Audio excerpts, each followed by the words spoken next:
We continue our reading of Sri Caitanya Charitamrita. We're in the Madhya Lila, chapter 20. The Lord instructs Sanatana Goswami. Everyone ready? The Vedic literatures give information about the living entity's eternal relationship with Krishna, which is called Sambandha. The living entity's understanding of this relationship and his acting accordingly is called abhideya.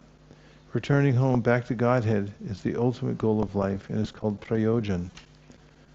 Devotional service or sense activity for the satisfaction of the Lord is called abhideya, because it can develop one's original love of Godhead, which is the goal of life. This goal is the living entity's topmost interest and greatest wealth.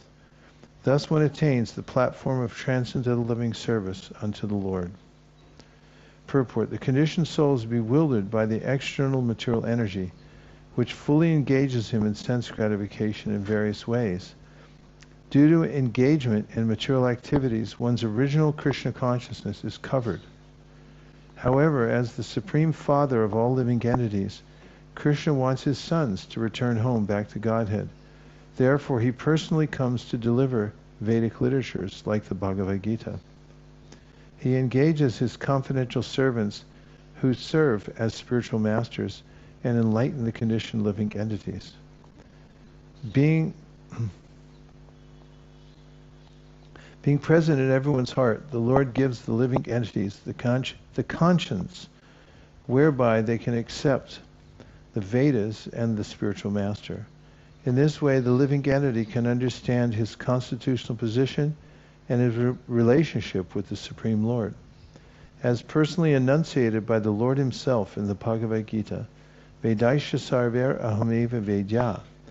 Through the study of Vedanta, one may become fully aware of his relationship with the Supreme Lord and act accordingly.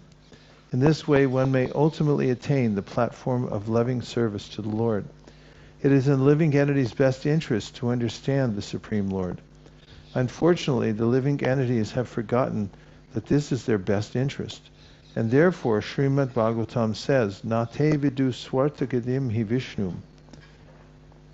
Everyone wants to achieve life's ultimate goal, but due to being absorbed in the material energy, we waste our time with sense gratification through the study of Vedic literatures, of which the essence is Bhagavad Gita.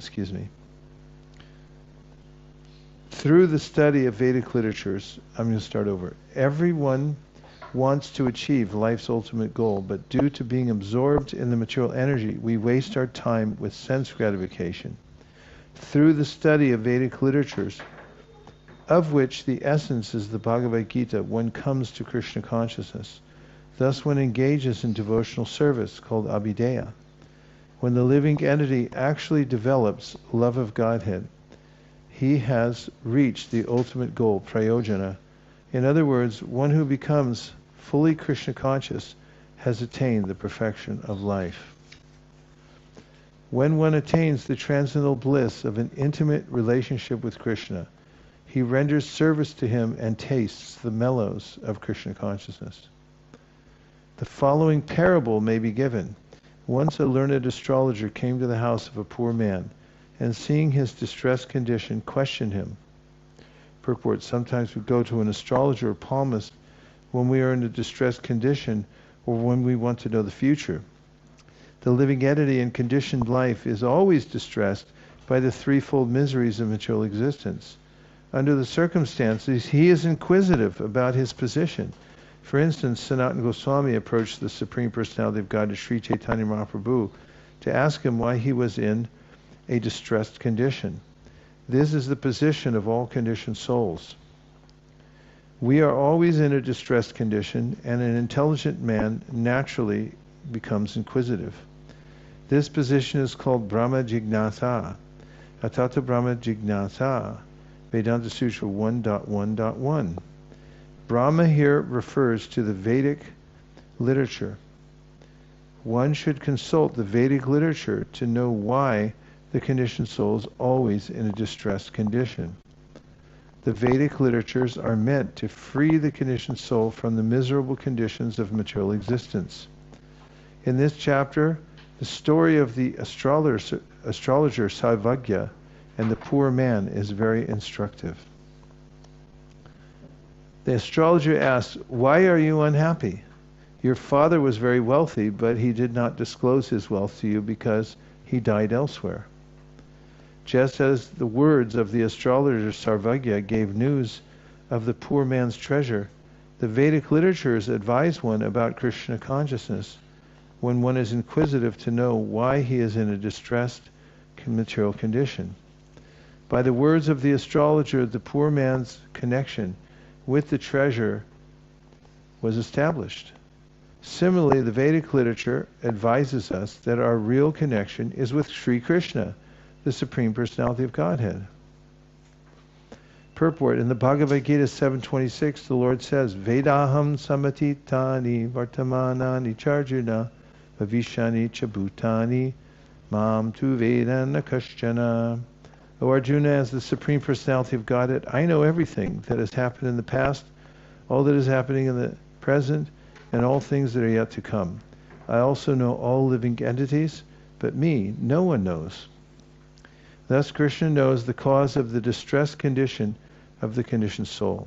He therefore descends from his original position to instruct the conditioned soul and inform him about his forgetfulness and his relationship with Krishna.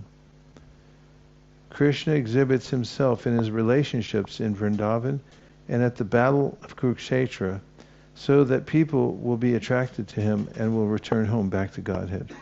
Krishna also says in the Bhagavad Gita that he is the proprietor of all universes, the enjoyer of everything that be, and the friend of everyone. Bhoktaram yagyatapasam sarvaloka maheshwaram, suridam sarvabhutanam, and full stop. If we revive our original intimate relationship with Krishna, our distressed condition in the material world will be mitigated. Everyone is trying to adjust to the distressed conditions of material existence, but the basic problems cannot be solved unless one is in an intimate relationship with Krishna. Although being assured of his father's treasure, the poor man cannot acquire this treasure by such knowledge alone. Therefore, the astrologer had to inform him of the means whereby he could actually find the treasure. The astrologer said, "The treasure is in this place, but if you dig toward the southern side, the wasps and drones will rise and you will not get your treasure. If you dig on the western side, there's a ghost who will create such a disturbance that your hands will not even touch the treasure.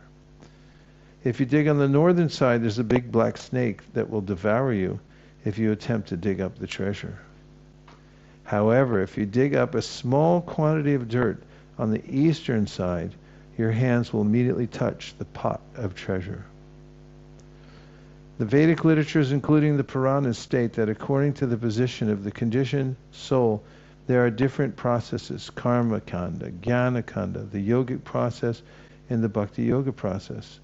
Karma kanda is compared to wasps and drones that will simply bite if one takes shelter of them. Jnana kanda, the speculative process, is simply like a ghost who creates mental disturbances. Yoga, the mystic process, is compared to a black snake that devours people by the impersonal... I'm good. I'm all good. No, it's good. This is fine. Karma kanda is compared to wasps and drones that will simply bite if one takes shelter of them. Jnana kanda, the speculative process, is simply like a ghost who creates mental disturbances. Yoga, the mystic process, is compared to a black snake that devours people by the impersonal cultivation of kaivalya. However, if one takes to bhakti yoga, he becomes quickly successful. In other words, through bhakti yoga, one's hands touch the hidden treasure without difficulty. The goal of all the revealed scriptures and Vedic injunctions is Krishna. As he himself says in the Bhagavad Gita 15:15, Vedaishcha sarver ahameva vedya Since the Vedas enjoin one to search out Krishna and take shelter at his lotus feet, and since no Vedic process but devotional service will enable one to do this, one has to take to devotional service. According to the Bhagavad Gita 1855, only the bhakti process is said to be definitive. Bhaktimam abhijanati. This is the conclusive statement of the Vedas, and one has to accept this process if one is serious in searching for Krishna, the Supreme Personality of Godhead. In this connection, Srila Bhaktisiddhanta Saraswati Thakur gives the following statement. The eastern side represents devotional service to Lord Krishna. The southern side represents the process of fruit of activity, karmakanda, which ends in material gain. The western side represents jnanakanda, the process of mental speculation, sometimes called siddhikanda. The process of mental speculation, sometimes called siddhikanda. The northern side represents the speculative method, sometimes known as the mystic yoga system. It is only the eastern side, devotional service, that enables one to attain life's real goal. On the southern side, there are fruit of activities, by which one is subject to the punishment of Yamaraj. When one follows the system of fruitive activity, his material desires remain prominent. Consequently, the results of this process are compared to wasps and drones. The living entity is bitten by the wasps and drones of fruitive activity and thus suffers in material existence birth after birth. One cannot become free from material desires by following this process. The propensity for material enjoyment never ends. Therefore, the cycle of birth and death continues, and the spirit soul suffers perpetually.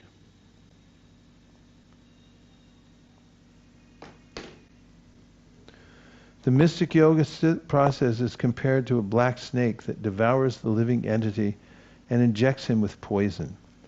The ultimate goal of the yoga system is to become one with the Absolute. This means finishing one's personal existence. But the spiritual part and parcel of the Supreme Personality of Godhead has an eternal individual existence. The Bhagavad Gita confirms that the individual soul existed in the past, is existing in the present, and will continue to exist as an individual soul in the future. Artificially trying to become one with the Absolute is suicidal.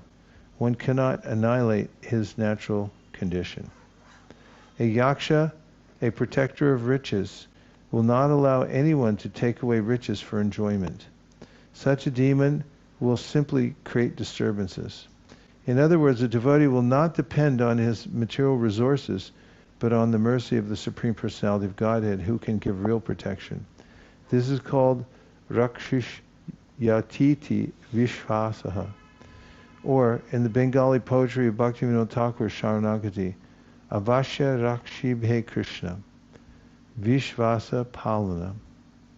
The surrendered soul must accept the fact that his real protector is Krishna, not his material acquisitions. Considering all these points, devotional service to Krishna is the real treasure house for the living entity. When one comes to the platform of devotional service, he always remains opulent in the association of the Supreme Personality of Godhead. One who is bereft of devotional service is swallowed by the black snake of the yoga system and bitten by the wasps and drones of fruit of activity, and he suffers consequent material miseries. Sometimes the living entity is misled into trying to merge into spiritual existence, thinking himself as good as the Supreme Personality of Godhead.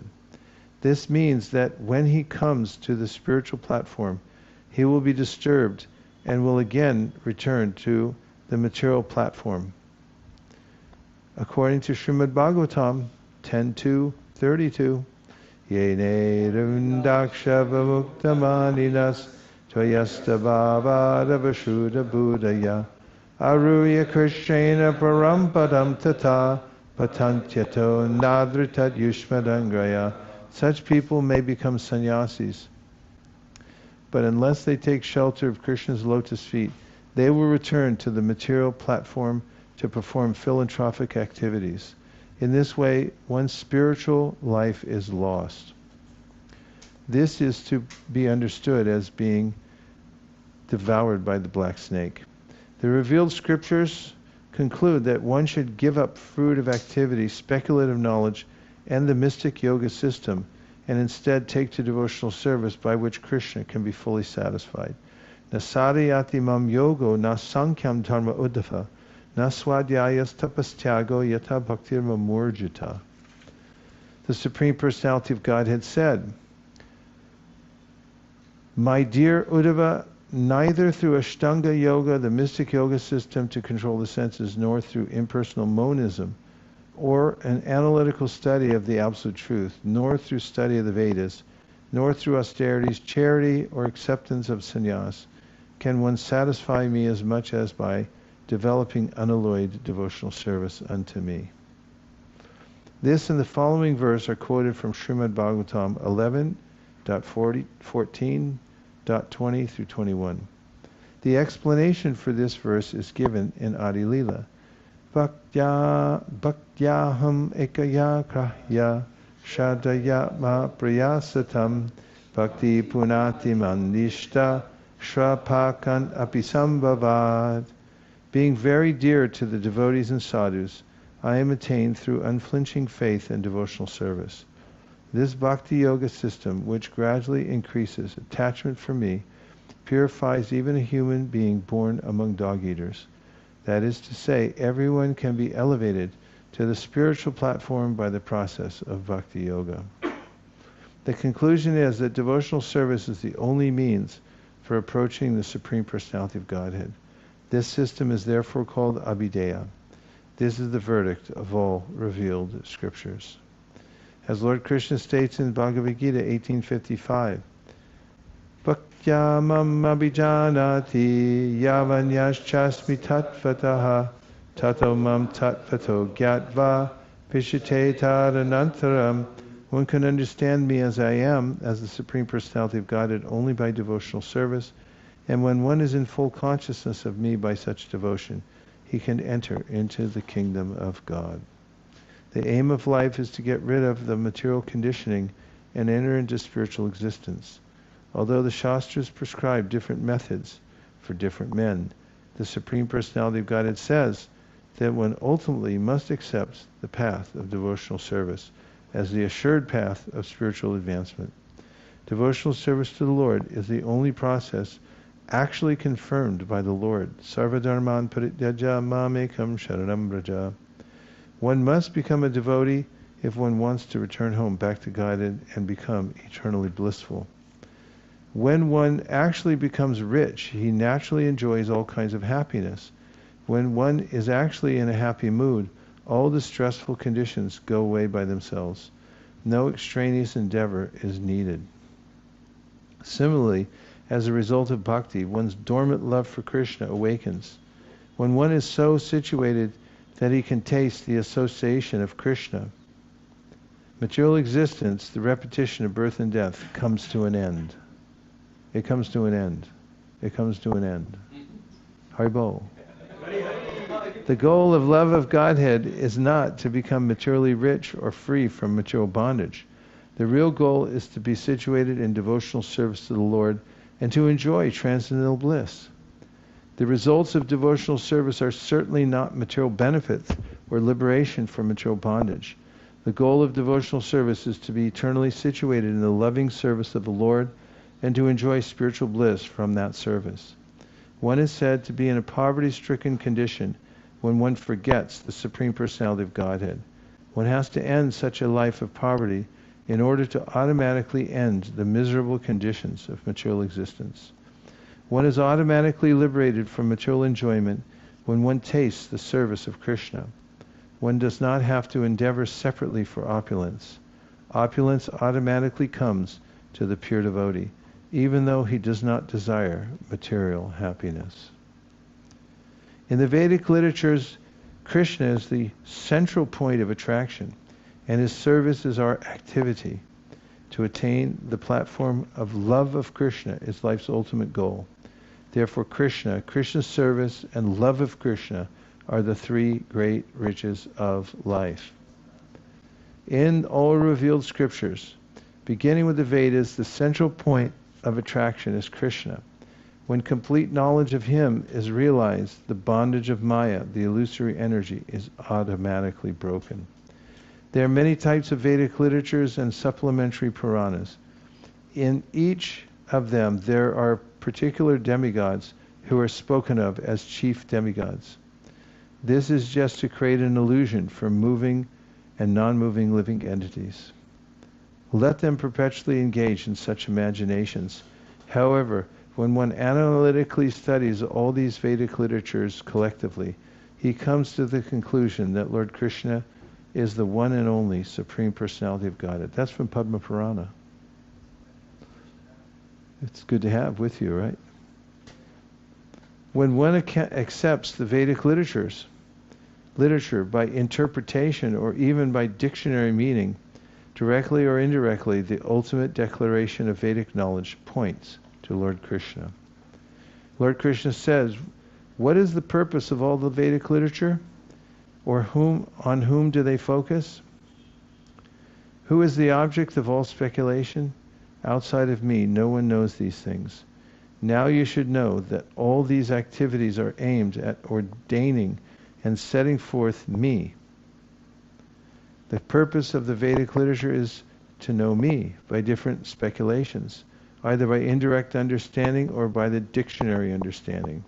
Everyone is speculating about me. The essence of all Vedic literature is to distinguish me from Maya. By considering the illusory energy, one comes to the platform of understanding me. In this way, one becomes free from speculation about the Vedas and comes to me as the conclusion. Thus, one is satisfied. Purport. These two verses are quoted from Srimad Bhagavatam 11:21.42 and 43.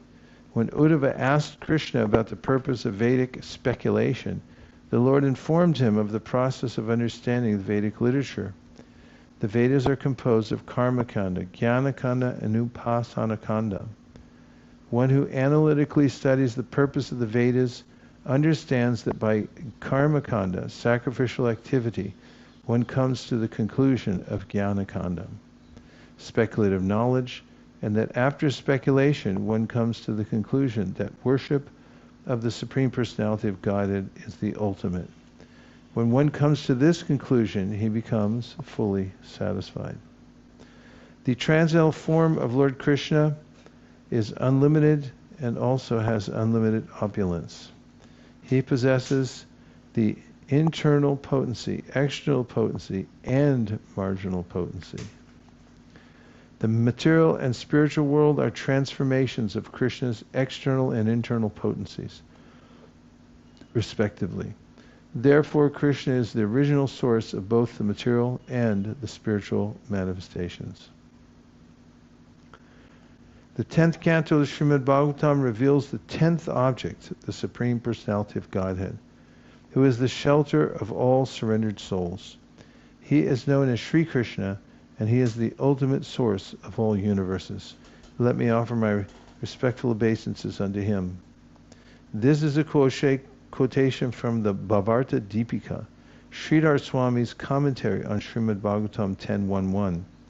In the 10th canto of Srimad Bhagavatam, there is a description of the Ashraya Tattva, Sri Krishna. There are two tattvas, Ashraya and Ashrita Tattva. Ashraya Tattva is the objective, and Ashrita Tattva is the subjective. Since the lotus feet of Lord Sri Krishna are the shelter of all devotees, Sri Krishna is called Param Dhamma. In the Bhagavad Gita 10.12, it is stated, Param Brahma Param Dhamma Pavitram Paramam Bhavan. Everything is resting under the lotus feet of Krishna. In Srimad Bhagavatam 10.14.58, it is stated, Sama Shritaye Padapalavaplavam Mahatpadam Punya Yasho Marade. Under the lotus feet of Sri Krishna, the entire Mahat Tattva is existing. Since everything is under Sri Krishna's protection, Sri Krishna is called Ashraya Tattva. Everything else is called Ashrita Tattva. The material creation is also called Ashrita Tattva. Liberation from material bondage and the attainment of the spiritual platform are also Ashrita Tattva. Krishna is the only Ashraya Tattva. In the beginning of the creation, There are Mahavishnu, Garbhodakshay Vishnu, and Kshirodakshay Vishnu. They are also Ashraya Tattva. Krishna is the cause of all causes, Sarva Karana Karanam.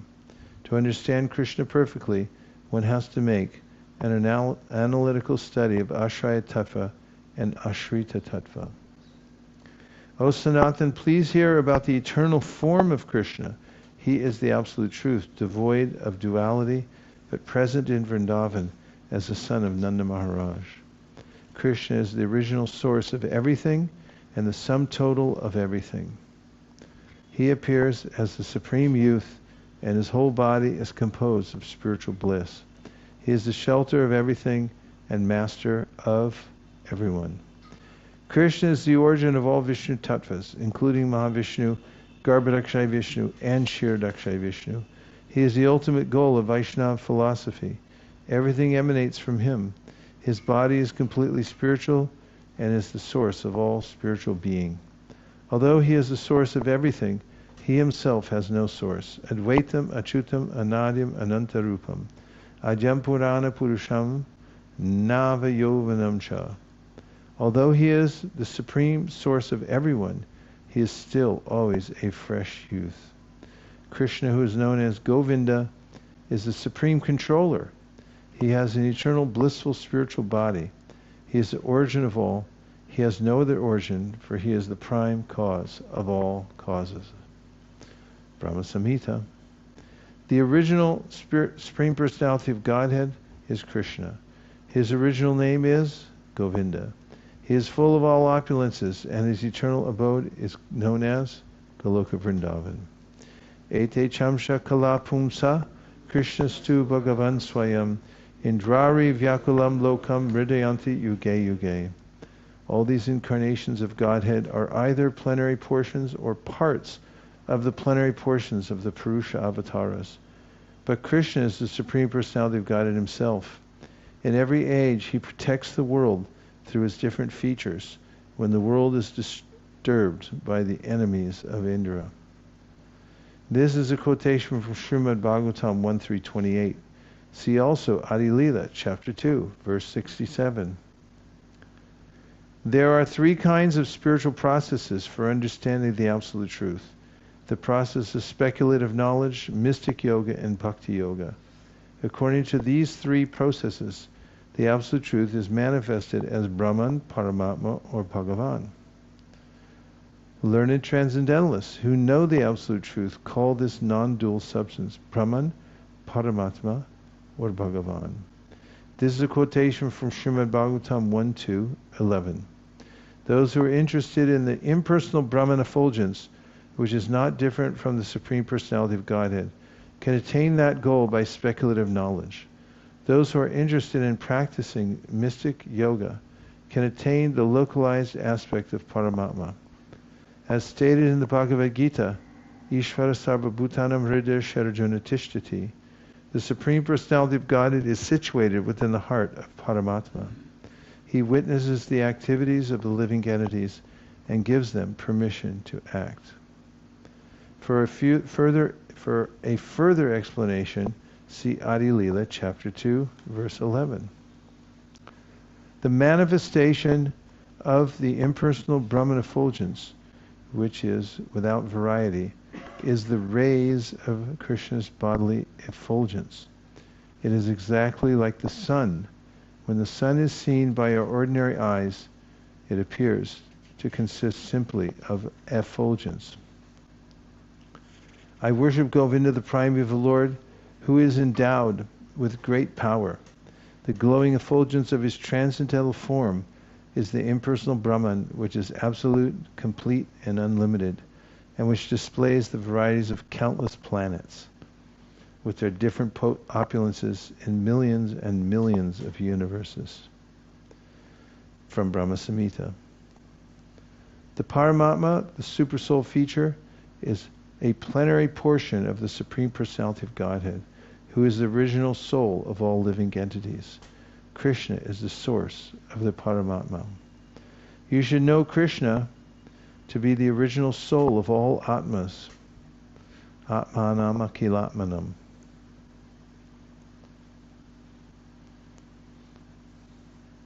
living entities. For the benefit of the whole universe, he has, out of his causeless mercy, appeared as an ordinary human being. He has done this by the strength of his own internal energy. That's a quotation from 10th canto, 14th chapter, 55th verse. Who spoke it? Huh? Shukadeva. Parikshit Maharaj asked Shukadeva Goswami why Krishna was so beloved by the residents of Vrindavan, who loved him even more than their own offspring or life itself. At that time, Shukadeva Goswami replied that everyone's atma or soul is very, very dear, especially to all living entities who have accepted material bodies. But that atma, the spirit soul, is part and parcel of Krishna. For this reason, Krishna is very dear to every living entity. Everyone's body is very dear to oneself, and one wants to protect the body by all means, because within the body, the soul is living. Due to the intimate relationship between the soul and the body is important and dear to everyone. Similarly, the soul, being part and parcel of Krishna, the Supreme Lord, is very, very dear to all living entities. Unfortunately, the soul forgets his constitutional position and thinks he is only the body, Deha Atma Buddhi. Thus, the soul is subjected to the rules and regulations of material nature. Ouch. When a living entity, by his intelligence, reawakens his attraction for Krishna, he can understand that he is not the body, but part and parcel of Krishna. Thus, filled with knowledge, he no longer labors under attachment to the body and everything related to the body. Janmasya moho yamahama meti. Material existence wherein one thinks, I am the body and this body belongs to me, is also illusory. One must redirect his attention to Krishna. Srimad Bhagavatam says, Vasudeve Bhagavati Bhakti Yoga Prayojita Janayat Yashavairagyam Jnanam Cha Yadahaitukam. By rendering devotional service under the personality of guided Sri Krishna, one immediately acquires causeless knowledge and detachment from the world. But what need is there, Arjuna, for all this detailed knowledge? With a single fragment of myself, I pervade and support this entire universe. Bhagavad Gita 10:42. Only by devotional activity can one understand the transcendental form of the Lord, which is perfect in all respects. Although his form is one, he can expand his form into unlimited numbers by his supreme will. The Supreme Personality of Godhead exists in three principal forms: Swarup, Swayam Rupa, Tadekatma Rupa, and Avesh Rupa. Srila Rupa Goswami has described the Swayam Rupa in his Laghu Bhagavatamrita, Purvakanda, verse 12. The form of the Supreme Personality of Godhead that does not depend on other forms is called the Swayam Rupa, the original form. This form is also described in Srimad Bhagavatam, Krishnastu Bhagavan Swayam. Krishna is the original form of the Supreme Personality of Godhead. That Krishna's form as a cowherd boy in Vrindavan is the original form of the Personality of Godhead, Swayam Rupa, is confirmed in the Brahma Samhita, Ishvara Parama Krishna. There is nothing superior to Govinda. He is the ultimate source and the cause of all causes. This is also confirmed in Bhagavad Gita 7:7. The Lord says, Matak Paratanamyan Nanyat. Nanyat. There is no truth superior to me. The Tadekatma Rupa forms are also described in the Laghu Bhagavatamrita. Quote, the Tadekatma Rupa forms exist simultaneously with the Swayam Rupa and are non-different. At the same time, their bodily features and specific activities appear to be different. The Tadekatma Rupa forms are divided into two categories, Swamsha and Vilas. Lord Krishna's Avesh forms are also explained in the Laghu Bhagavatamrita, Purva 18. Quote, a living entity who is specifically empowered by the Lord with knowledge or strength is technically called Avesh Rupa. As stated in the Caitanya Charitamrita, Krishna Shakti Vina Nahitar Pravartana. Unless, missing a U there. Unless a devotee is specifically empowered by the Lord, he cannot preach the holy name of the Lord all over the world. This is an explanation of the word avesharup. The original form of the Lord, Swayamrupa, is exhibited in two forms, Swayamrupa and Swayamprakash. In his original form as Swayamrupa, Krishna is observed as a cowherd boy in Vrindavan. In his original form, Krishna manifests himself in two features, Prabhav and Vaibhav. He expands his one original form into many, as he did during the Rasa Leela dance. When the Lord married 16,108 wives in Dwarka, at Dwarka, he expanded himself into many forms. These expansions and the expansions of the Rasa dance, at the Rasa dance, are called Prabhava Prakash, according to the directions of revealed scriptures. The Prabhava Prakash expansions of Lord Krishna are not like the expansions of the sage Saubhari. Had they been so, Narada would not have been astonished to see them. It is astounding that Lord Sri Krishna, who is one without a second, expanded himself into 16,000 similar forms to marry 16,000 queens in their respective homes. Bhagavatam 10:69. If one form or feature is differently manifested according to different emotional features, it is called Vaibhava Prakash.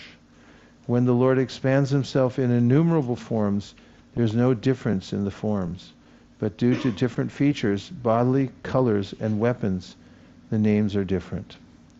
In different Vedic scriptures, there are prescribed rules and regulations, regulative principles, for worshipping different types of forms. When one is purified by these rules and regulations, he worships you, the Supreme Personality of Godhead. Although manifested in many forms, you are one. This verse is quoted from Srimad Bhagavatam 10:40.7. In the Vedas it is stated, that the one becomes many, Eko Bahusham.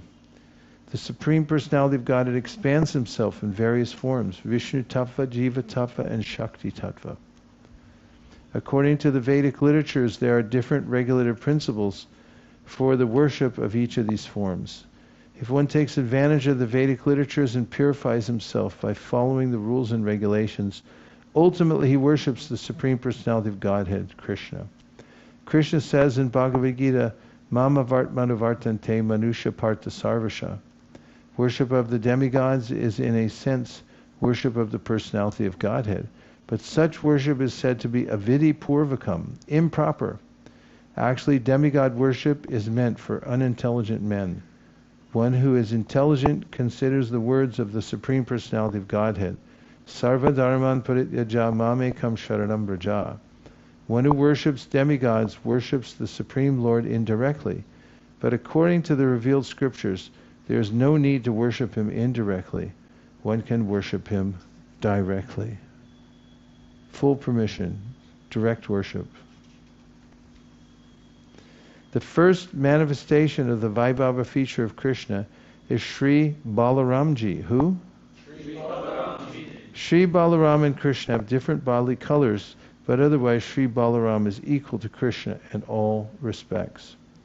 Purport. To understand the difference between Swayamrupa, Tadekatma Rupa, Avesh, Prabhava, and Vaibhava, Srila Bhaktivinoda Thakur has given the following description. In the beginning, Krishna has three bodily features. One, Swayamrupa, as a cowherd boy in Vrindavan. Two, Tad Ekatma Rupa, which is divided into Swamshaka and Vilas. And three, Avesha Rupa. The Swamshaka, or expansions of the personal potency, are 1. Karna Dakshai Vishnu, Garbha Dakshai Vishnu, Shira Dakshai Vishnu, and 2. Incarnations such as fish, the fish, tortoise, boar, and Nrsimha.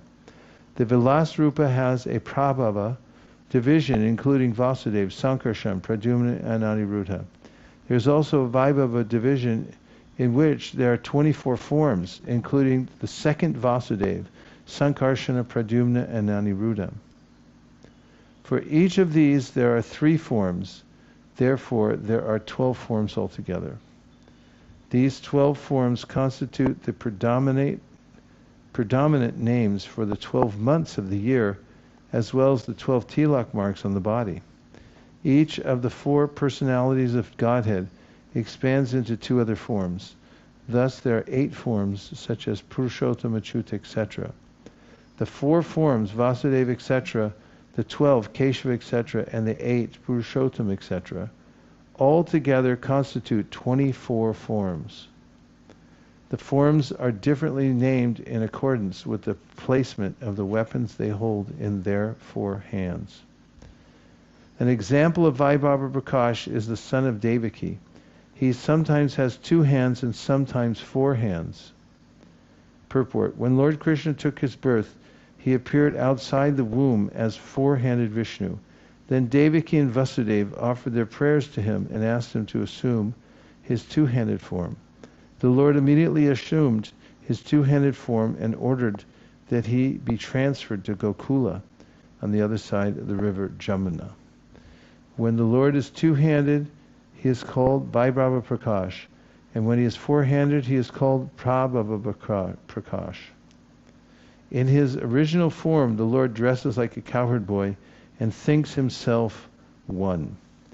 When he appears as Vasudeva, the son of Vasudeva and Devaki, his dress and consciousness are those of a Kshatriya, a warrior. When one compares the beauty, opulence, sweetness, and intellectual pastimes of Vasudeva, the warrior, to Krishna, the cowherd boy, son of Nanda Maharaj, one sees that Krishna's attributes are more pleasant. Indeed, Vasudeva is agitated just to see the sweetness of Govinda, and a transcendental greed awakens in him to enjoy that sweetness.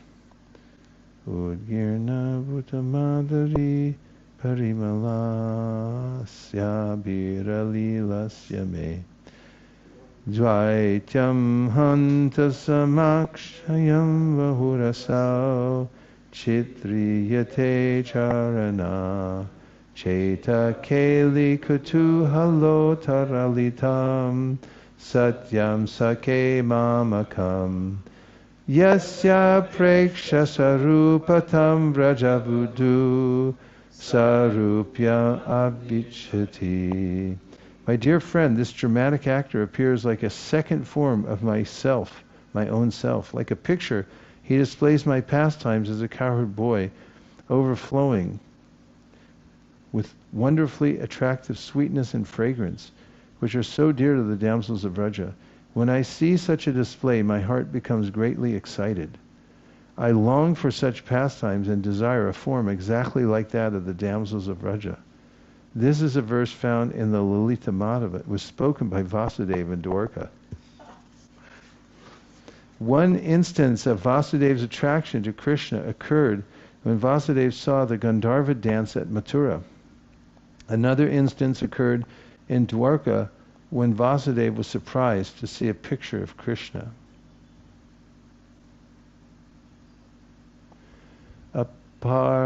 Aparikalita purva.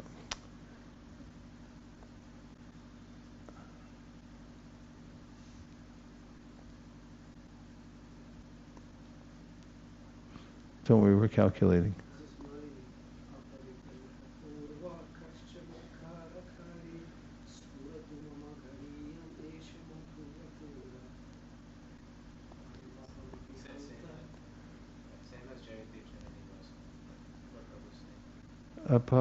Aparikalita purva kaschamakkarakari spuratu mamagari. Wait, spuratu mamagari, and that doesn't work. Esha madhurya pura ayamahamapi hanta prikshayam lubda cheta surabhasam upabhoktum kamaye radikeva. Thank you. Who manifests an abundance of sweetness greater than mine, which has never been experienced before and which causes wonder to all? Alas, I myself. My mind, bewildered upon seeing this beauty, impetuously desires to enjoy it like Srimati Radharani. This is spoken by Vasudeva in Dwarka. It is also recorded by Srila Rupa Goswami as a Lalita Madhava. When that body is a little differently manifested and its features are a little different in transcendental emotion and form, it is called tad ekatma. In that tad ekatma rupa, there are pastime expansions, vilas, and personal expansions, swamsha. Consequently, there are two divisions. According to pastime and personal expansion, there are various differences. Purport: the Lord's vilas expansions are described in the following verses from Lagu Bhagavatamrita. When the Lord displays numerous forms with different features by his inconceivable potency, such forms are called vilas vigrahas. The Lord's swamsha expansions are also described in the Lagu Bhagavatamrita. When a form of Krishna is non-different from the original form but is less important and exhibits less potency, it is called swamsha. Examples of swamsha expansions can be found in the quadruple forms of the Lord residing in their respective places, beginning with Sankarshana, Vasudeva, Pradyumna, and Aniruddha. And also in the Purusha avatars, Lila avatars, Manvantara avatars, and Yuga avatars. What else is there? Again, the vilas forms are divided into twofold categories, prabhava and vaibhava. Again, the pastimes of these forms are unlimited variety. Was this on the SATs? They don't have this on the SAT? The chief quadruple expansions are named Vasudeva, Sankarshan, Pradyumna, and Aniruddha. These are called Prabhava Vilas. Balaram, who has the same original form as Krishna, is himself a cowherd boy in Vrindavan. What is Balaram? Correct. And he also considers himself a member of the Kshatriya race in Dwarka. Thus his color and dress are different, and he is called a pastime form of Krishna. Sri Balaram is Vaibhav Prakash manifestation of Krishna. He is also manifested in the original quadruple expansions of Vasudeva, Sankarshan, Pradyumna, and Aniruddha. These are the Prabhava Vilas expansions with different emotions. The first expansion of the Chaturvyuha, quadruple forms, is unique. There is nothing to compare with them. These quadruple forms are the source of unlimited quadruple forms. These four Prabhava pastime forms of Lord Krishna reside eternally in Dwarka and Mathura. From the original quadruple expansions, 24 forms are manifested. They differ according to the placement of the weapons in their four hands. They are called Vaibhava Vilas. And now we'll take a few reflections or questions. Yes, Mahendra and then Vijay are ready to go. Srila Prabhupada was reading from CC in the 70s, 67, I think, or 68, in New York. There are a number of lectures, and when he was going through this, it seems it was tedious for it because they were long lectures over an hour. Prabhupada at one point said, "It's a little technical, but we have to go on and hear." I just noticed in the beginning when they started discussion and Sanatana Goswami asked these questions again about sadhya sadhana. It's like the pivotal question. Chaitanya Mahaprabhu asked Ramananda Rai, sadhya sadhana. Tapan Mishra asked Chaitanya Mahaprabhu about what's the goal of life, what's the method to attain it. So Sanatana is asking, and Mahaprabhu said, but you already know, and you're qualified, bhakti pravartana, you're qualified to teach, to spread bhakti. I just thought about this, how Chaitanya Mahaprabhu, it's so, in so many places in Chaitanya Charitamrita, telling Nityananda Prabhu, Advaita Acharya, Rupa, Sanatana, about, giving it to others. And this is so much in the scriptures, but it wasn't until, Bhaktivinoda Thakur and Srila Bhaktisiddhanta Saraswati and Prabhupada really displayed Opened the door to everybody. Opened the door. Otherwise, before them, they were like more Vaishnavas, more recluse, and they were like. So it's a revelation of how liberal Lord Chaitanya was, and also how eager he was to spread Krishna consciousness, and how he empowered everybody. It's a nice observation. Thank you, Mahendra. Vijay Prabhu. There was a discussion about... Hold that close. Discussion about the time. In the third canto it says, in the spiritual world there is undoubtedly time, but it has no control over activities. Time is unlimited in the spiritual world is also unlimited, since everything there exists on the absolute plane. So what do the clocks look like?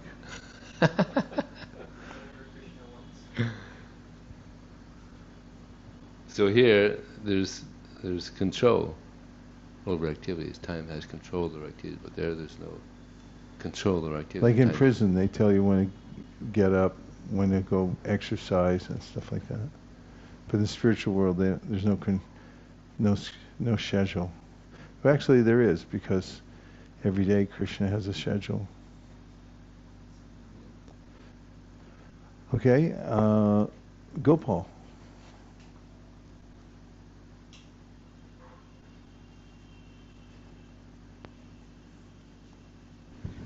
There was mention of competitor earlier. Competitor, from Bhayam Dvitiya. I had a question about that. Yes. There are two kind of competitors. One is trying to be God, like a Mayavadi impersonalist, and then there's a materialist trying to enjoy in competition with the Supreme Enjoyer. Yeah. Are those kind of two categories? Yeah. And then... Of the two, the materialist is better. We read that earlier. And then the question arises then that, is there any verses or explanation of how the Lord sees the competitor? How does he see the competitor? Bhayam dvitiya binibesha tasyad ishad apetasya vipariyo smriti tanmayata buddha avajatam bhaktyaka yesham gurudeva tama. Well, Samoham sarvabhuteshu name dvesho stinapriya ye bhajanti tamam bhaktya mayate teshu chapyaham. Krishna said in the Bhagavad Gita, I see everyone equally. Samoham sarvabhuteshu, all living entities, I treat equally and see equally, except for the devotees. Samaham sarvabhuteshu name dvesho stinap. That's the first half of the verse, and the second one, he breaks loose into his expression of love for his devotees, because the first one he says, I see everyone equally, and that includes people who are acting in a contrary way to their nature. But then he says, Ye bhajanti tumam bhaktya. But those who are engaged in worshipping me, the bhaktas, maite teshu chapyam, I'm in them and they're in me. And the acharyas say that this verse, it shows the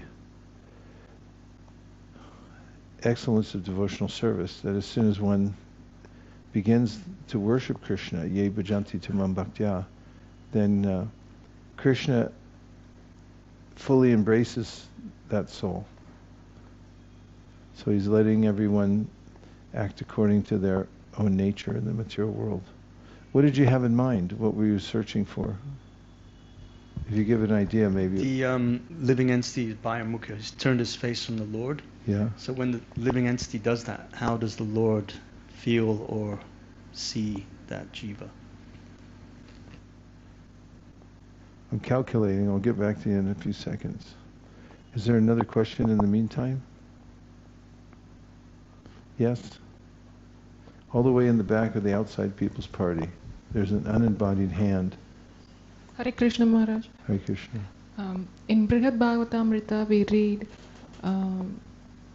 that is a conversation between Parikshit Maharaj and his mother, and that was written by Sanatana Gosvami. So did he get that knowledge through this conversation with Chaitanya Mahaprabhu? Well, some of the knowledge that's embodied there, he did. But the Brihad Bhagavatamrita is a recount of the conversation that Uttara, Parikshit Maharaj's mother, has with Parikshit after the main discussion between Shukadeva and Parikshit. There was some gap of time before he was bitten by the snake bird. Uttara was not near the front, and they didn't have a speaker system like ours. And so she wanted to hear the essence of what he had said at that time, and so he was recounting it. And that's the Brihad Bhagavatamrita. Yes, Maharaj, but I'm wondering how Sanatana Goswami knew that knowledge. How did Sanatana Goswami learn that knowledge? Well, there's a description in the beginning of the book about how, well, Sanatana Goswami was enlightened by Lord Chaitanya Mahaprabhu. So yes, as I said in the beginning, that the knowledge that he has here is how he was directed by Sri Chaitanya Mahaprabhu, but the Brihad Bhagavatamrita is revealed scripture. It's just as, for instance, the Ramayana is written by Valmiki. Valmiki had a revelation of the pastimes of the Lord so clearly that as if they were taking place within the same room. So he was just writing down what he was seeing in front of him. And the meter came to him through a time when he had become angered when he... Anyway, I don't need to go into the whole Ramayana, but I'm saying that it's a similar circumstance. Thank you, Maharaj. Mukharvind.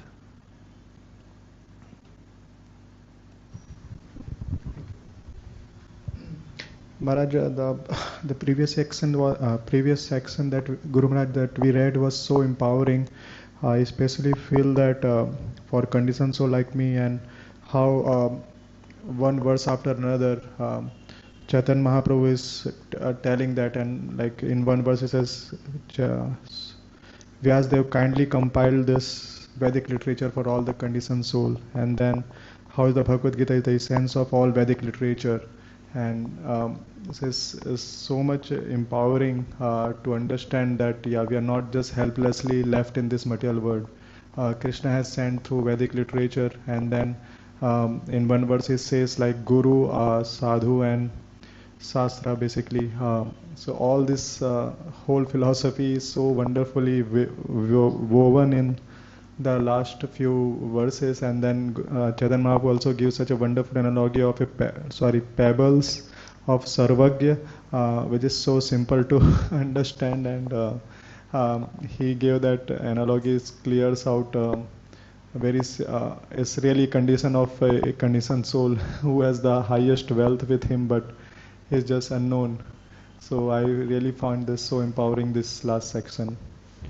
Well, just an observation, Mukharvind, you've been in some kind of samadhi bliss since you got here. It hasn't abated. And, there's a conversation at the beginning of Brihad Bhagavatamrita, and I'm trying to go back to it in my memory banks with Jaimini Rishi. Maharaj, I have answered that Kesava Bharati Maharaj once wrote to you about that. Yes, go ahead. So this is from Kesava Bharati Maharaj wrote about who was the editor of Brihad Bhagavatamrita.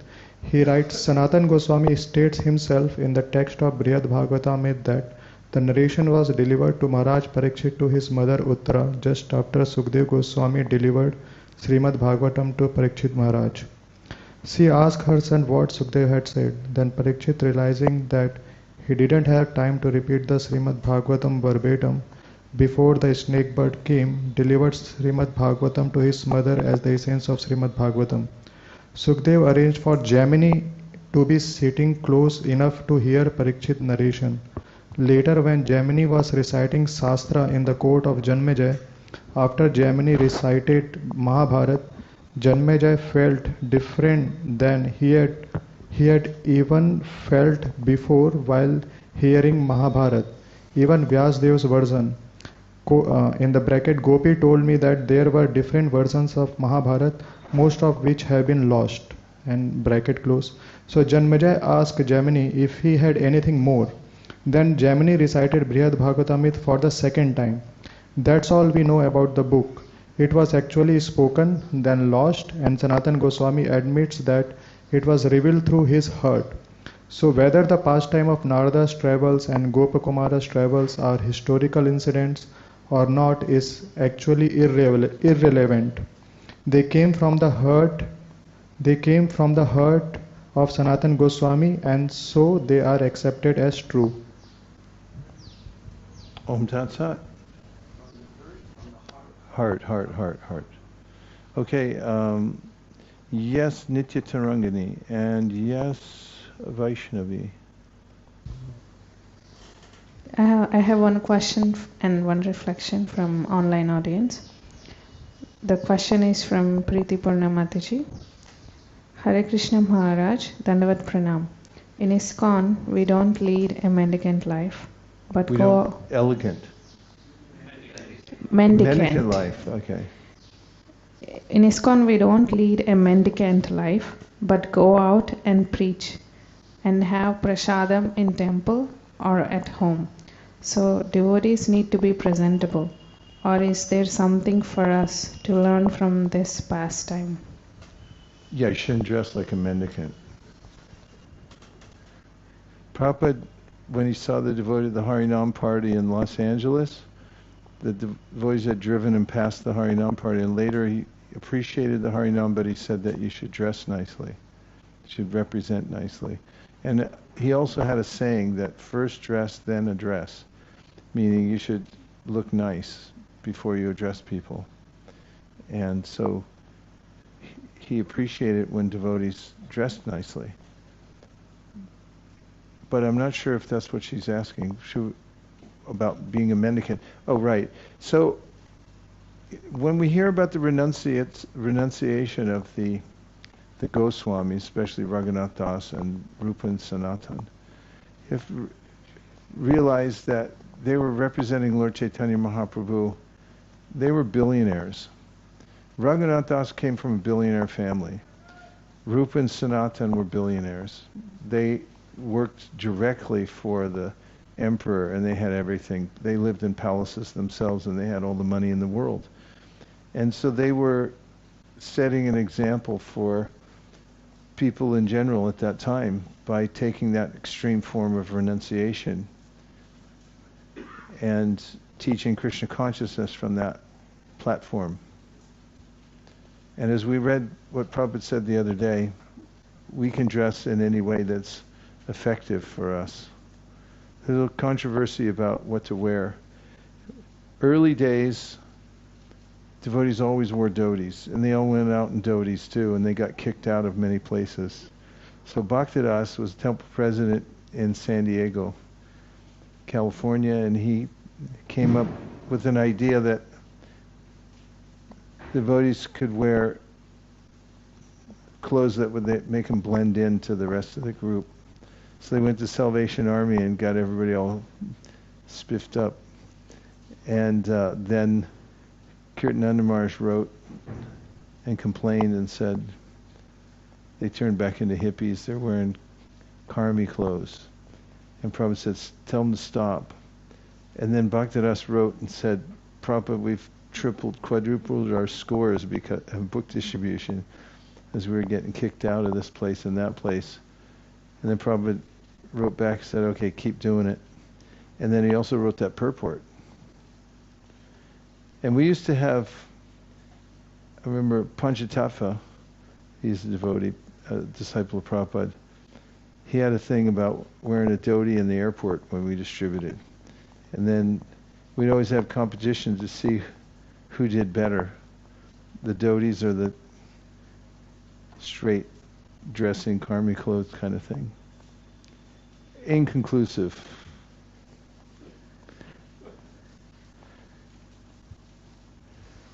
People ask me about book distribution and what they should wear. I say, wear whatever gets you out the door, as long as you look nice. Because it's psychological for people. Some people, they do better in a dhoti because they feel it gives them an advantage. I feel like that. And other people feel so mental about it that, or they might stand out so much, they might not be accepted in certain places. So better if they go in such a way they feel comfortable. Main point is just to go out.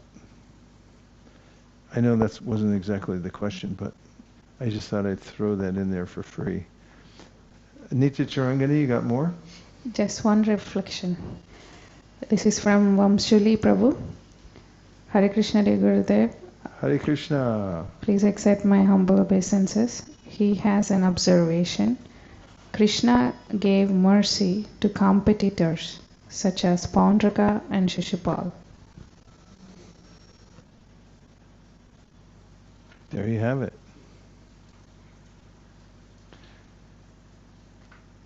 Paundraka, he said, you want the symbols of Vishnu? Paundraka said, I am the real Vishnu. You should hand over those symbols of Vishnu because you really want them? That's really what he said. You really think you can handle these, huh? So he gave him the Sudarsana chakra first. And who was the other one? Paundraka and who? Shishupal got the, he got the chakra. Krishna was really expert when he cut off his head because none of the blood could hit the ground because it would ruin the yajña.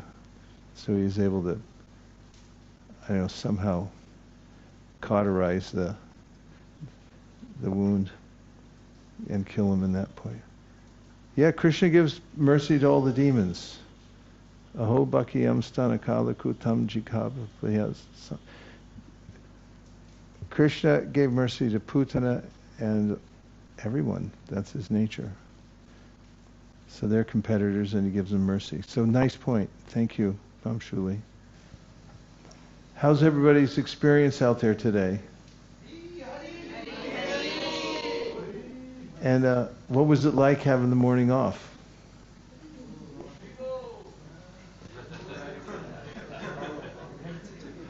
I know it's when we have this sangha every year, in times when we've ended at a certain time and said, okay, it's finished, then devotees kind of mope around for a few days. And also I felt it today too, just coming back, it was like really missing it, being in this environment and being with all of you, hearing and chanting. You can tell when you walk away from the yajña, it has a profound effect. It's like sometimes people accidentally take too much medication. They took more than was on the bottle, this prescription, and then they think, it didn't affect me. Then a couple hours later, whoa! Same thing when you keep hearing and chanting for some time. You find when we walk away, the effect is long-lasting and profound. Any other experiences or thoughts about what we're all going through here? Or you'd rather keep it private? Oh, good. Mathura Kripa's going to contribute. Sharing means caring. Hare Krishna, Guru Maharaj. I was thinking about the power of association and how there's no way I could read this much in such a short time if I was on my own. But because I'm associating with devotees who do have more of taste for reading and hearing, then somehow or other I'm also able to do it. Yeah. And even if one has taste, it may be difficult to find an uninterrupted environment, an environment in which we're uninterrupted. So it's by design that we come all the way out here and sequester ourselves so that we can get what Ekachakra Prāṇa said, we get into flow. You can do so much when you're in the flow, and that's what yajñas are like, is you arrange it just so that there's no interruptions whatsoever, so you can go deeply within the chanting of 16 rounds or the reading and things like that. Like this morning at the ICC meeting, Guru Prasād Swāmi was there, and he gave a talk, and during his talk he was just trying to rally all the leaders that were there, and he was saying, he said in rare occasions only, but he'll look at his phone in the morning, but he said, but general rule is he doesn't turn on his phone until after the morning program. And he was urging devotees to get into deep flow and absorption in their sādhanā. Any other revelations about the experience here? Yeah, Gopinath.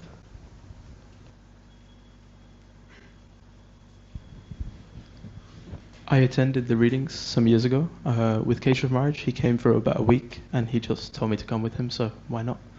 That was when you were reading Adi Lila, I don't remember what year, maybe 2022, Kartik.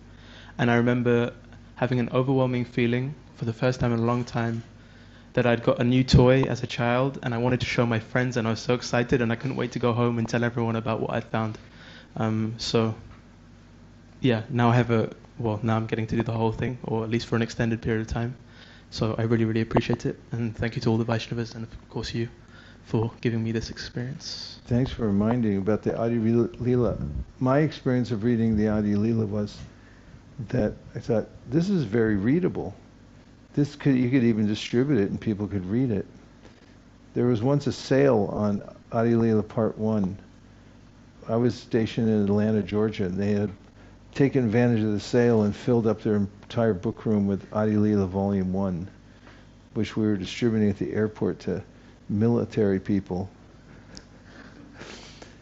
And it was funny because, it's this big. In any case, my experience, just following from what you said and a reminder, now I remember when you were here, reading the Adi Lila, my thought was, this is really a good book. And it's something that anybody could read and understand, even as an introductory book. There's a few purports in there. But in general, Prabhupada's books are so lucid, and he has this mystic power to be able to write such deep philosophical points that are also accessible to everybody. Thank you for sharing. Fantastic. Okay, one last one from the Outside People's Party, and then we're going to sing our Damodar Ashtakam. Sharing means caring. Hare Krishna Maharaj. I just have much more appreciation for Caitanya Mahaprabhu after hearing so much about him, and yeah, I'm excited to keep reading now. Obviously, like Mathura, I do enjoy reading, but I don't really have that much time. So this has been a very amazing experience to go deep and hear about Lord Chaitanya. Thank you for sharing that. Why don't we just do this all the time? Yeah, okay. I said that was the last one, but there's one more from the inside. To piggyback on what Prabhu just said, it's really amazing. Like, there's so many amazing things during this yatra, but one thing is, I've never read Chaitanya Charitamrita, but now sitting down, reading, hearing, whenever I go and see the deity, like in the temple room, I'm looking at Chaitanya Mahaprabhu, and it's like completely different. It's like now I understand like more and more about him, because I never read besides teachings of Lord Chaitanya and like lectures, but it's completely like different now. So it's so awesome. Shastra Chakshus. What did you say out there? Hari Hari. Dear Srila Prabhupada, dear Sri Chaitanya Mahaprabhu, Shri Shri Gaurnitai, Shri Shri Panchatattva. If you so desire, please may you display the pastimes of Sri Chaitanya Mahaprabhu within our minds and hearts, and may we extract all the lessons from his pastimes, and may we also speak them in such a way that people become attracted and take advantage of Lord Chaitanya Mahaprabhu's appearance in this world by joining the Sankirtan movement. Thank you for considering our request. Om Tat Sat. Everyone agrees with this prayer in whole or in part. Please unmute and say Hare Krishna. Hare Krishna. Gaur Premanande. Nitai Gaura Hari Bo. Hari Bo. Hari Bo. Nitai Gaura Hari Bo. Nitai Gaura Hari Bo. Hari Bo. Hari Bo. Nitai Gaura Hari Bo. Vanchakalpadrivishcha kripa sindhaveva cha patitanam pavanebhyo vaishnavebhyo namo namaha. Now we're going to have the ceremonial moving of the chairs, and right after that we're going to start with the Damodara Ashtakam.